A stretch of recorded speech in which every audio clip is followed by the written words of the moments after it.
Hi friends जय जगन्नाथ रंजित आपको Nandita blog में पुणी स्वागत। आज हूँ 24 तारीख। आज आम दाना गोटे बोली नाम गोटे मैंने झड़ आज आम बालेश्वर ये हम भद्रक आलेश्वर मध्य धामरा गोटे सी बीच अच्छे से मानने उत्पत्ति होती आज पूरा साइकिल बालेश्वर पूरा बंद। आज नाइट ड्यूटी सवारामपुर मोर नाइट ड्यूटी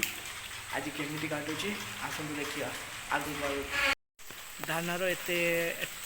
आज राति 10टा पर लैंडफेल देखी आमर भद्रक आउ पारादीप पाखर 130 किलोमीटर बाकी अच्छे आसवाई देखा जाऊ कौन हो 10टा पर तो ये देखा लैंडफेल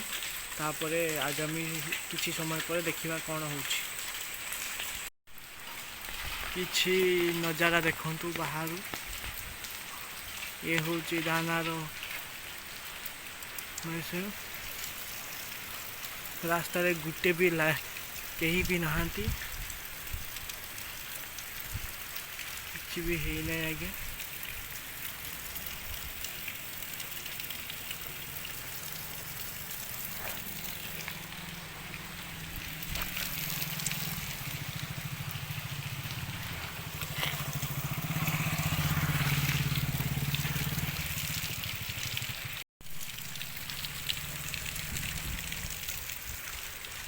दाना आसबार पूर्वाभास ये हूँ बालेश्वर सवारामपुर जेठिकी मुझे सबुदिन ड्यूटी आसे पवन देखो हाई सांग मैंने एत समय भी एत पवन आसला जमी मो छता टाणी नहीं तापर आग को कौन हो देखा हाय फ्रेंड्स आमर ए टाइम ही 10टा 10 बाजला आस्ते आस्ते पवन भी स्टार्ट हो गला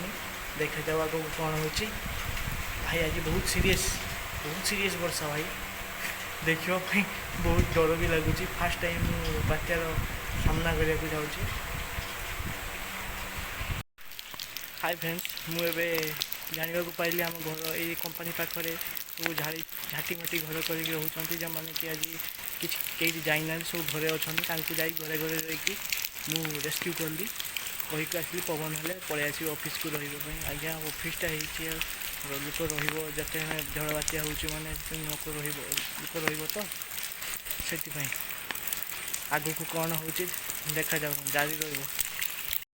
हाय फ्रेंड्स एबे धामरा पाखर 80 किलोमीटर और पारादीप पाखर 60 किलोमीटर दूर में आमर बात्या घंटा को 13 किलोमीटर भितर आग को माड़ी आसूची घंटा प्रति बेग हूँ 13 किलोमीटर तापर देखा जाऊ केते बेले लैंडफेल कर। हाय फ्रेंड्स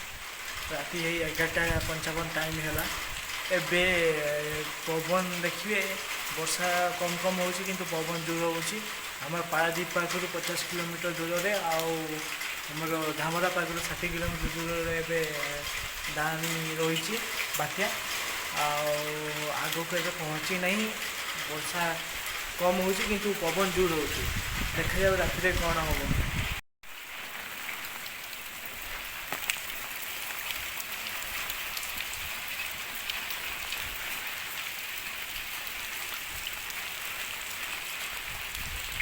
वर्षा हेले देखो गाई गोटे शुई बात्यार कौन कि ये जाए सी आराम से रही आम रखीचु ये आम खावाई भी देचे